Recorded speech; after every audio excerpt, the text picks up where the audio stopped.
10, 12ஆம் வகுப்பில் சாதனை படைத்த மாணவர்களுக்கு தமிழக வெற்றிக் கழகத்தின் சார்பில் இன்று சென்னையில் கல்வி விருது வழங்கும் விழா நடைபெறவுள்ளது.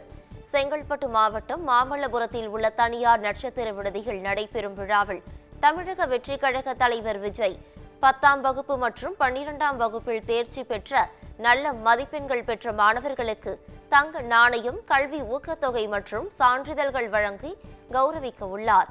இவ்விழாவில் சென்னை, அரியலூர், கடலூர், கள்ளக்குறிச்சி, கன்னியாகுமரி உட்பட 88 தொகுதிகளில் உள்ள மாணவ மாணவிகள் 600 பேர் பங்கேற்க உள்ளனர்.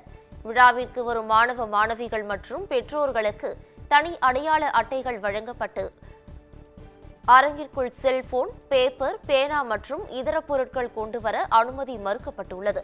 இதனிடையே மாணவர்களுக்கான விருது விழாவில் கட்சி விளம்பர பதாகைகள் வைக்க வேண்டாம் என விஜய் அறிவுறுத்தியுள்ளதாக தகவல் வெளியாகியுள்ளது.